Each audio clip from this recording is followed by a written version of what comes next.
With some types of cancers, incontinence and erectile dysfunction in men is fairly common. Also, just because you're getting older doesn't mean these things shouldn't be working right. Welcome to the Recovery Room podcast, because in this episode we are talking about incontinence and erectile dysfunction in men, because guys have a pelvic floor too. We welcome back to the show a national expert in pelvic floor rehab, Vitek. Just because pelvic floor issues may be common after surgery doesn't mean it's normal, that it should just be accepted, or that it shouldn't be addressed and fixed. This is the Recovery Room podcast, discussing all things cancer and cancer recovery. We bring you the experts, accuracy, understanding, and next steps you need to be healthier, more confident, make better decisions, and live your best life after cancer. Vitek, welcome to the Recovery Room podcast. So glad to have you here. Thanks, Leslie. All right. So you are an occupational therapist. And matter of fact, you're nationally known. You have a clinical specialty in pelvic floor therapy. So super pumped to talk to you today. And today we're kind of focusing on guys and their pelvic floor. And so when we talk about pelvic floor, like the three, there's pain and all sorts of stuff. But today we're kind of focusing on incontinence, which can be urinary, it can be fecal, and also erectile dysfunction, because that all kind of has to do with the pelvic floor. And then there's a handful of cancers that affect the pelvic floor, and radiation can affect the pelvic floor.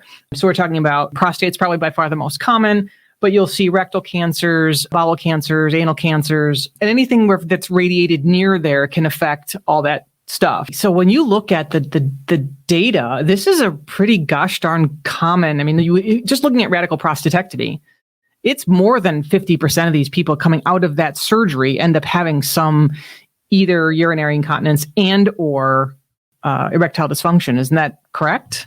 Yes. Very, very common to see that. Definitely right after surgery, within the first few weeks, there's still some issues potentially, like after having the catheter removed and everything after the surgical procedure. And then there's a lot of recovery time. Nobody has some healing time to do. Okay. So can you first of all, what the heck is the pelvic floor? Can you talk to Joe on the street and just say, what does that mean? What is that? Yes. Yeah, a lot of guys don't really think about their pelvic floor because nobody hardly does. It's just like, what is that? Everybody has one, whether you're male or female. You got one.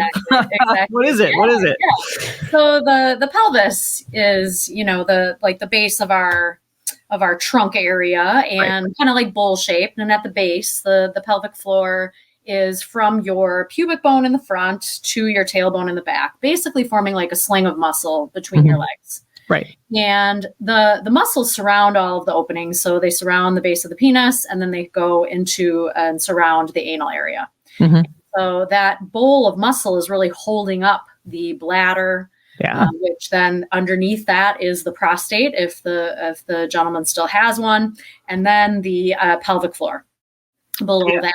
So the anatomy is that the pelvic floor is at the base of all of that. That structure. And then it also holds in the colon rectum in the back area. Yeah. Because people, you don't think about it, but the pelvis is kind of on the side.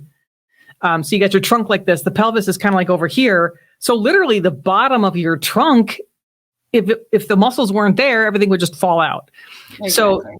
So I think that's a good kind of visual of why it is incredibly important to keep the pelvic floor strong. And when you're talking about pelvic floor strength, you're talking about muscles, literally muscles. Yep. Just like any other muscle in the body. Yeah. If you don't use it, you lose it. Or maybe we need to retrain it potentially if there's been a surgical procedure or you've had a medical event, and we need to work on getting those muscles working correctly for the functions they're needed for. Yeah. And I think it's so important to just have these open dialogues, open conversations, because if this were a total knee replacement or rotator cuff surgery, you would go to OT or PT, right? Which it's automatic. You would never give somebody do knee surgery or shoulder surgery without giving them rehab afterwards. That's okay. Right. But people that are having surgeries that affect the pelvic floor don't always get a rehab referral, which is really frustrating, because maybe you won't need a lot of rehab. Maybe you just need 1 or 2 visits, but other people are train wrecks and they might need a lot. And we really don't know how much you need until a pelvic floor therapist, which again can be an occupational therapist or a physical therapist. We don't know until you actually get an exam by them, so we can figure out, hey, you look great. Because sometimes you guys are going to recognize issues that the person may not. And there's a lot of preventative stuff that you can do as well. Because isn't it, because for at least people that are going to have prostate cancer surgery, which is called the radical prostatectomy, there is evidence that if somebody comes and sees a pelvic floor therapist before their surgery, that you can actually improve the outcome afterwards. Can you tell us about that? Yes, that's exactly right, Leslie. So they've looked in the research a lot at preoperative therapies, and to kind of get that education prior to the surgery, like, well, what am I going to have to do to get this muscle kind of toned up or ready to work when I'm out of surgery?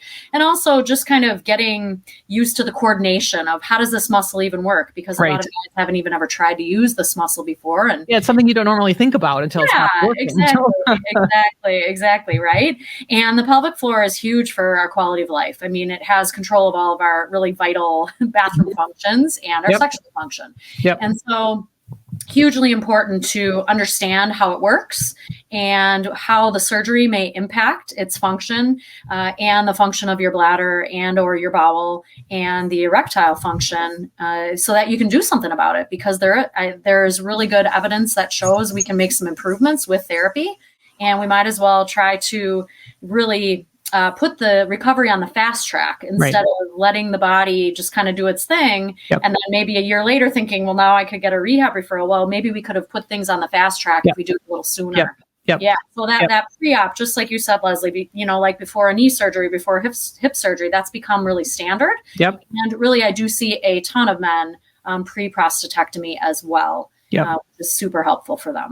I always compare it to, like, because people with cancer are really busy. They're really stressed out. They're kind of scared. They have a billion appointments. They have a billion imaging scans. But so do people who have, like strokes and serious other health conditions, and they've got a lot of copays. Everything's really expensive. But we would never walk into a room with a guy in it that just had a stroke and say, you know what, Mr. Smith, you're pretty stressed out right now. You got a lot going on. You have a lot of copays. Let's just skip your rehab. And if you still can't walk in a year, then maybe you can visit us. We would never do that. Ever would we do that. But we're doing that to our guys that have these pelvic floor cancers. And it's really frustrating. So, and I think it's also just normalizing the conversation because I don't know how often, again, whether you're male or female, talking about your urinary incontinence it's not, typical lunchroom conversation. It's not something you're going to maybe bring up at work. Sometimes it's even hard to bring up with your partner. And then you throw in, for guys, erectile dysfunction. It's a mess. And it really deserves conversation. So I'm really glad that you're with us this evening. So we've talked about urinary incontinence, fecal incontinence, and erectile dysfunction. Can you really just quickly just define what each one of those is, just so we kind of have, because people are probably guessing, but tell us what those things are. Sure.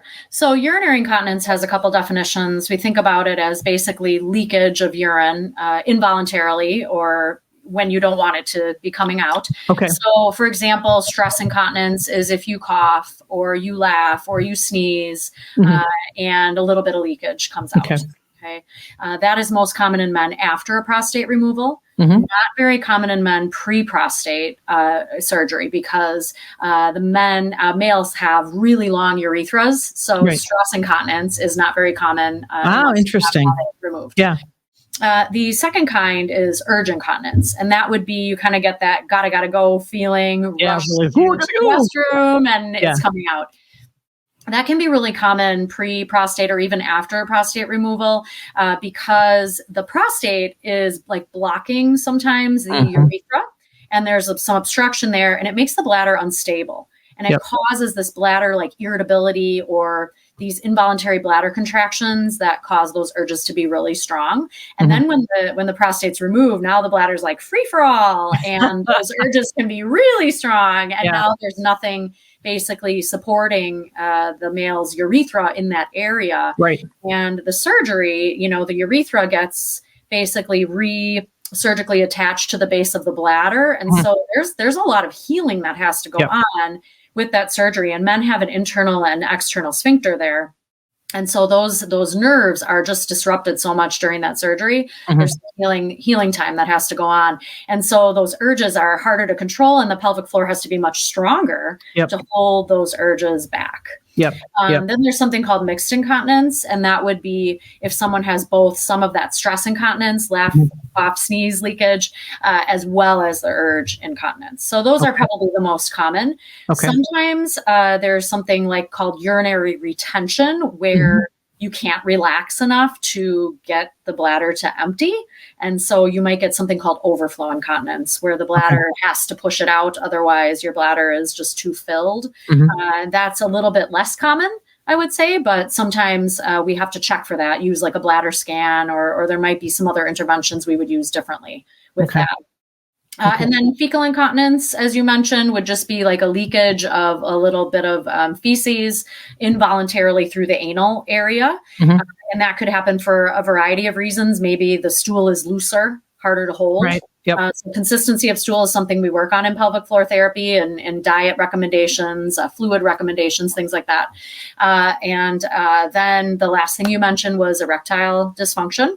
And so the pelvic floor muscles play a role in maintaining blood flow in the penile tissue in order to maintain a rigid erection.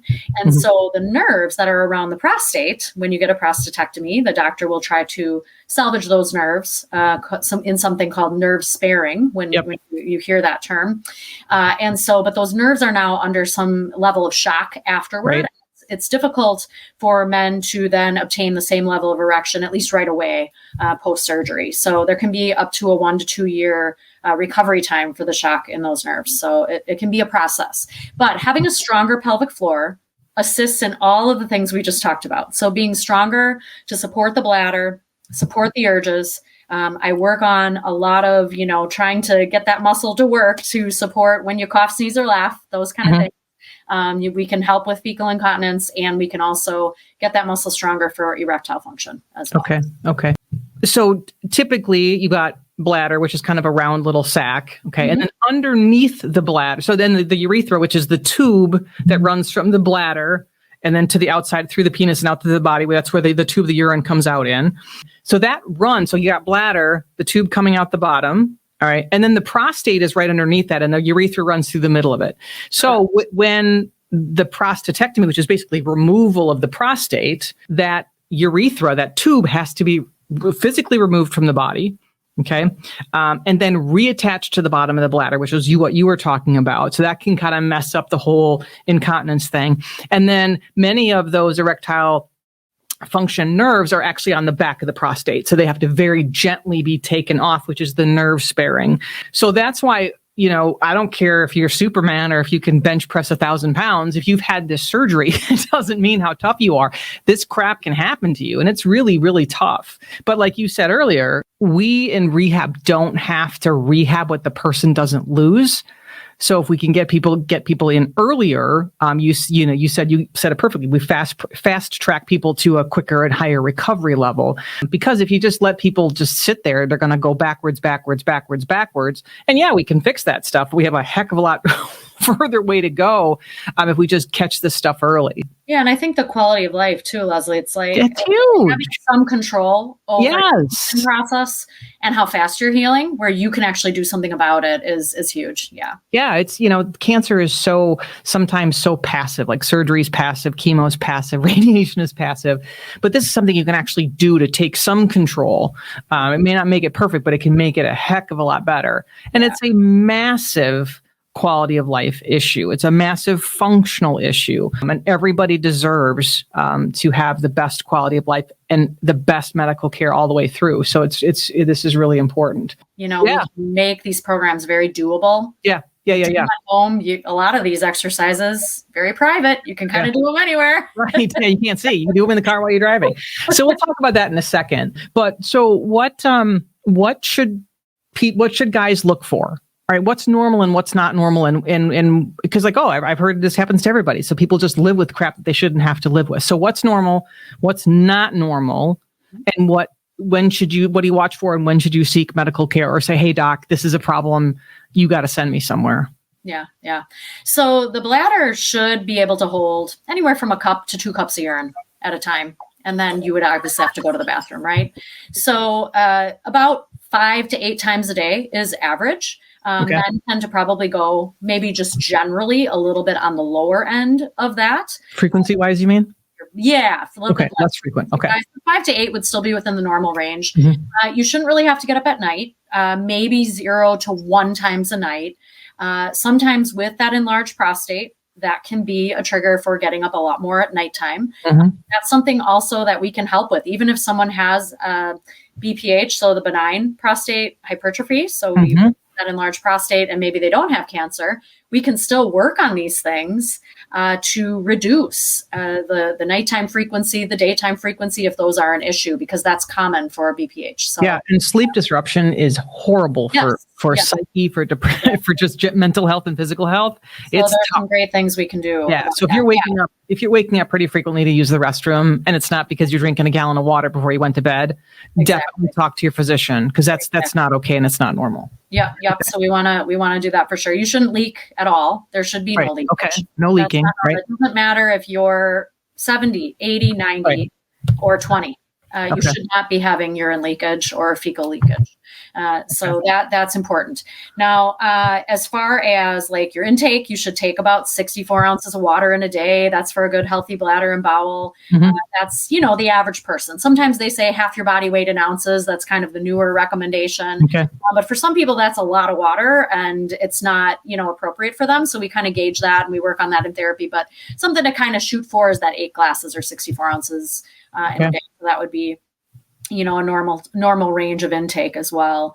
The bladder can do really well for you if you have that right amount of water and you have the right pelvic floor. We'll talk about in a little bit.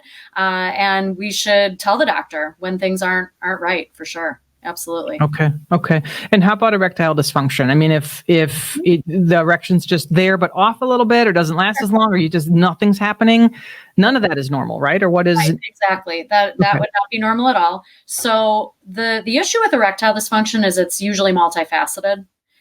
Probably can be related to many other things other than the pelvic floor. The pelvic floor is one piece of the puzzle. Yep. Okay. It may be blood pressure related, if you have diabetes, testosterone levels. So there's a lot of things related to erectile function that can be involved. So the physician is kind of a good first line for erectile dysfunction. Usually the people that I see are coming to me because they have a urinary and bowel issue. And then that's a secondary issue that we're hoping that we can have an effect on with pelvic floor work. Okay. All right. So if people are like, this just doesn't feel normal, or this is not okay, it shouldn't be okay. I always say and a lot of times it's common after surgery, but just because it's common doesn't mean that it's normal and that it can't be fixed. So just because that's the way it is, doesn't necessarily mean that's the way it has to be. So make sure that you're not accepting things that you don't have to accept, and really talk with your physician. And if they're not listening, talk to somebody else, because you deserve care. Another thing, Leslie, just to keep in mind for guys too, that just came to mind as far as normal versus not normal, is that you shouldn't have to strain or push to urinate. Yes. It shouldn't be like an effort. Right. And really for bowels too. So constipation is a big thing that I work with as well. So not just the incontinence piece, but the constipation. So I work with people on, trying to work through those issues as well. Okay. Constipation can cause bladder issues. So it's always kind of a combo issue sometimes that we talk about. So keeping that in mind too, as well. Okay. All right. So we recommend people go to their physician or advanced nurse practitioner or physician assistant to just get diagnosed, make sure that there isn't any of this other stuff going on, and then make sure you get a referral to a pelvic floor therapist. So what is a typical, because they're like, why am I going to an OT or PT for this? I mean, what is a typical value? What can a guy expect when they walk in your door? And are they going to have to, pull their pants down? I mean, it's got to be kind of creepy. So tell us what happens. Yeah, sure. Absolutely. So kind of the first session, depending on time and how many symptoms someone has, is really like intake and kind of getting to know the person. I want to hear their story. Tell me, what's going on? How long has this been going on? Did you notice a particular time that this all started? Was there an incident or a time that you noticed it happen because of surgery, or is it just like random? It kind of developed over time. So we kind of establish a historical perspective of that and get a history medical wise and what kind of medications you're taking and such like that. Put that all together. And then I really want to know specifically, we're going to go through your bladder, how many times do you go to the bathroom a day? Do you go at night? What does it look like if you have incontinence? Tell me about that. Tell me how much is leaking. If you are having the leakage, do you currently have to wear a pad? Things. Do you strain to go to the bathroom? Does it hurt? Yeah. Maybe I do a little questions like screen for UTI or something, which is the bladder infection. Do you have odor in your urine? Is your urine dark, or is it like more lemonade colored, which would be more normal? So just kind of getting that history down for what's really going on with the bladder. Are you having urgency? All that kind of stuff. And then from there, also asking about bowels. Are you having a regular bowel movement? Ideally, I'd like to hear daily, but sometimes that's not the case. Three times a week is still considered medically normal. But the range is really normal. Yeah. Yeah. Most people aren't like super comfortable if it's only 3 times a week, but right. And we can kind of talk about ways to improve that, of course. Do you have to strain? Do you have to push? Is it painful? Is there any bleeding, hemorrhoids, those kind of things? We talk about the consistency of the bowel movement. So there's something called the Bristol stool chart. So from 1 to 7, we talk about 1 being hard stool, all the way to 7 being like loose, watery stool, and trying to get somewhere in the middle, like a 4, which is snake-like and soft, and really just thinking about like, where's that person at baseline? And then I ask about sexual health and, are they in a relationship with someone? Can they have an erection now? Tell me about that. And then we can address that as well. And then I just want to know, what do they drink each day? What do they eat?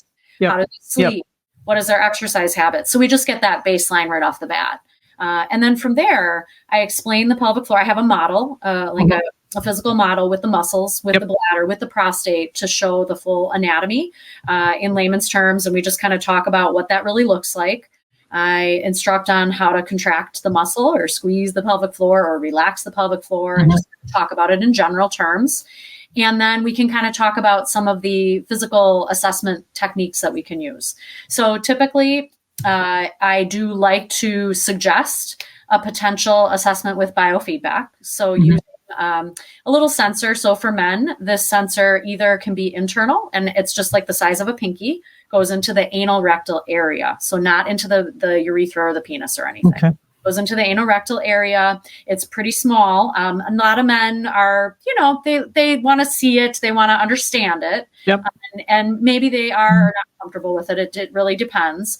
But I have external ones as well, little stickers that can go just on the skin. So it's just a way to get an objective measurement on a computer to see, like, what is your muscle doing? When you squeeze it, what happens? When you relax it, what happens? Let's get a real true look at it so I can prescribe you a personalized home exercise program. Right. Okay? Or I can do a physical muscle exam, digital, like with my finger, and we can assess the muscles internally or even just externally. Or if that isn't comfortable, there's a lot of ways we can just talk about learning how to use this muscle. The person can stay clothed if that's more comfortable for them. And we can try to learn it using external palpation.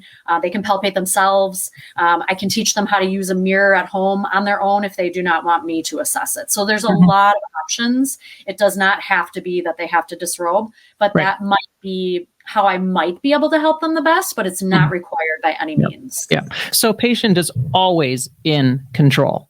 Absolutely. This is the world of informed consent. Nobody can touch you, push you, do anything to you that you do not say, yes, I agree to that. Now there's, pros and cons to each of those things, but again, it's always up to the patient, and they should know that walking in the door. Yeah. I like to give people the options, the things that I'm capable of doing or providing, pros and cons, and then they can decide. They make the decision. Yeah. Okay. So again, depending on the severity of the dysfunction or the length of the problem list, you can then say, I want to see you next week, or, hey, I'm going to show you these exercises. Come see me in 6 months. It's all over the board. Correct? Correct. Yep. Usually post prostatectomy. So right after the prostatectomy, we maybe will see the person about 6 weeks after. So there's some healing that's happened. And then if we assess at about 6 weeks, I usually, if there's a lot of concern, we may do like a once a week appointment. Okay. Yeah. Okay?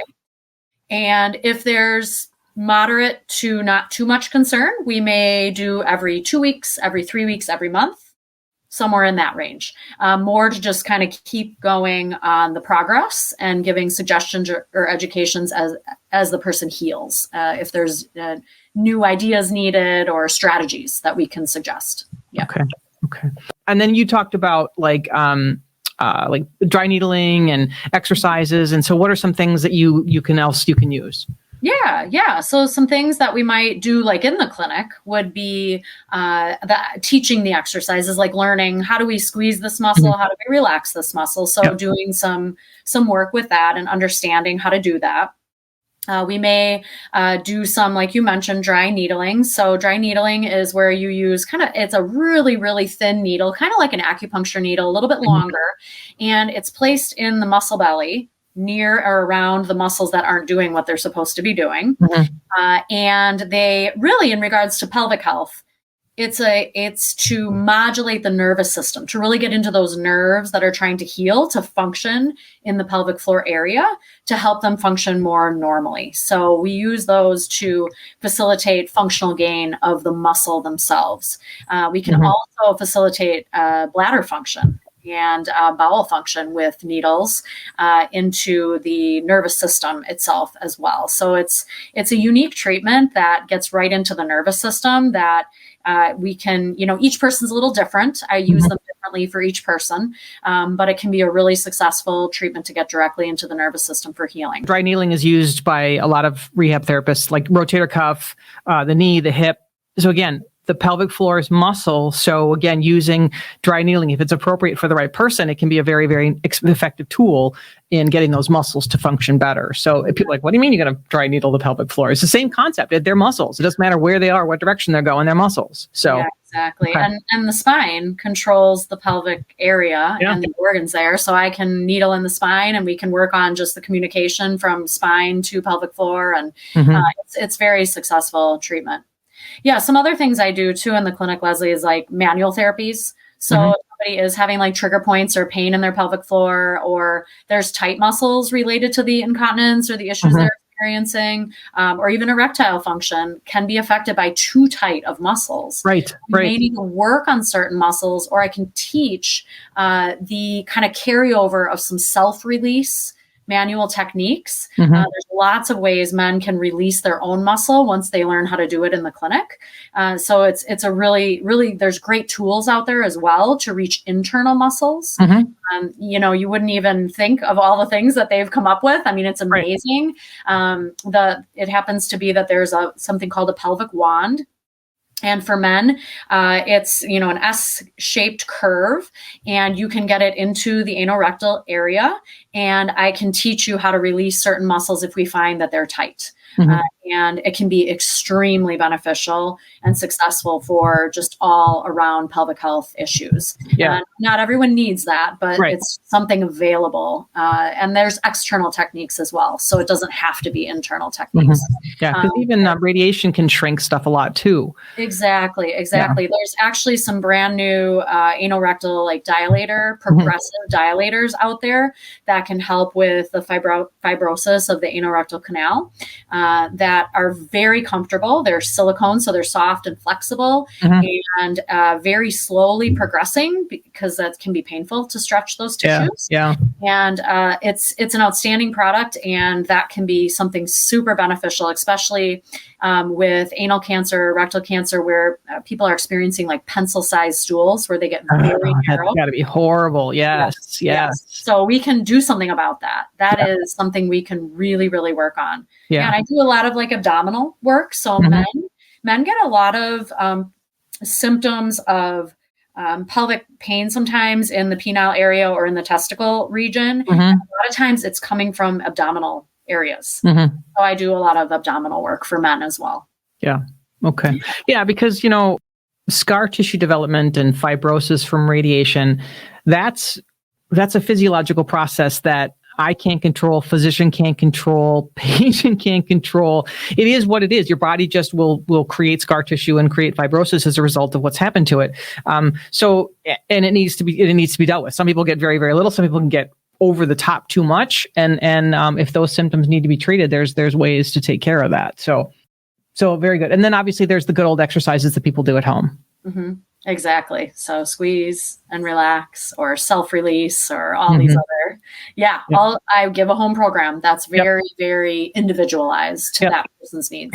And then along with the aerobic exercise and all of that other stuff. And Yeah. And especially for people who have had surgery and then will follow up that surgery with either more chemotherapy or chemotherapy for the first time or more radiation or new radiation, it is really, really important to make sure that you're keeping your legs strong, your arms strong, your core strong, and you're getting in a good aerobic exercise program. So it's all really, really, really, really important. Yeah.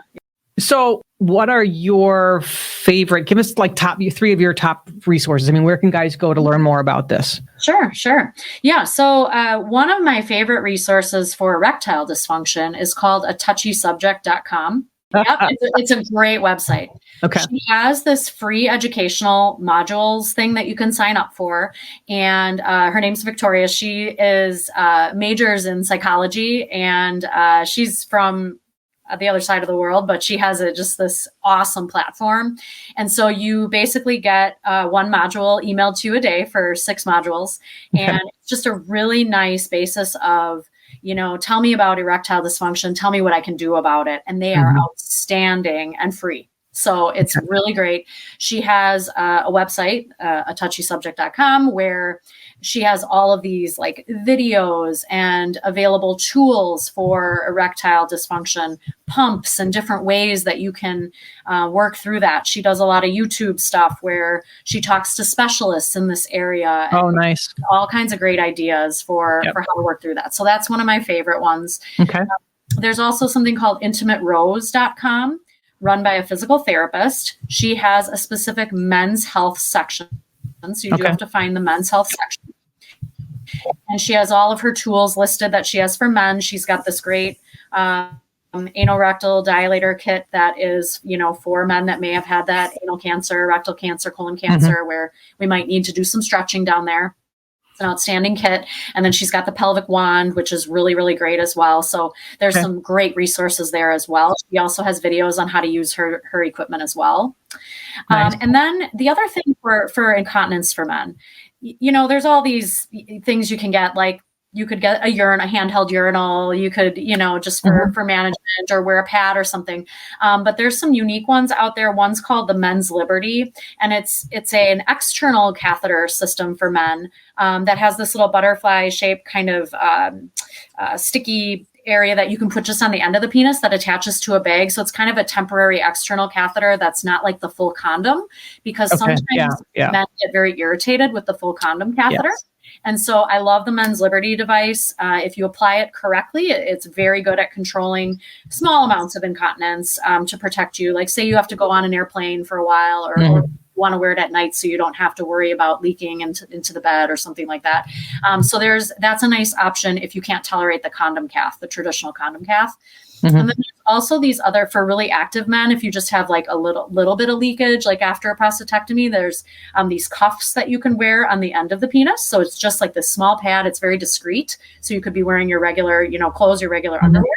But it's just a little cuff that you can get. You can search on Amazon and penile cuff, and it's really nice. It's a real gentle little strap that you can place on the end, and it's very discreet. So those are probably my favorite men's products that I recommend. But again, it's individualized, but those are some nice ones. So okay.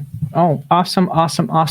So are there any like myths that you need to bust for guys? Yeah. What are your thoughts on that? Just because you're getting old doesn't mean these things shouldn't be working right. Right. We should address them. There's things we can do. I think aging is the biggest myth that people think because I'm older. And a lot of physicians and nurses will say that. Yeah. And that's not okay. So is it true to say that incontinence is never normal? Yes. It's never normal. Incontinence is never normal. Okay. So that's awesome. That's an awesome myth. Yep. That's the biggest myth right there. All right. Love it. All right. Well, Erica Vitek, pelvic floor specialist, thank you so much. Men in general don't sometimes get the level of care. It's interesting. Healthcare, sometimes women don't get the level of care that men do, but in this area, men definitely do not get the attention and care that women do. So it's really important that we talk about this stuff, normalize this stuff, spread the information, and make sure that people know that this is not okay, and you deserve treatment because you deserve to be fine and live your best life ever. So thank you so much for being with us today. Thank you, everyone, for joining us on the Recovery Room podcast. Please feel free to share your experiences in the comment section below. Would love to know your thoughts and whether you've tried pelvic floor therapy or how much difficulty did you have after your surgery and or radiation, and was it addressed by your medical team? I'd love to know, so please share your thoughts. Erica, thanks again. Thanks. We'll talk soon. Bye, everyone. In this episode on incontinence and erectile dysfunction in men, we talked about the myths, common problems, and the barriers to care men often face when needing help with issues related to their pelvic floor. We reviewed the steps to follow if you need help and what to expect on your first visit to a pelvic floor therapist. Guys have a pelvic floor too, and you deserve treatment. Thank you for tuning in. I appreciate having you here.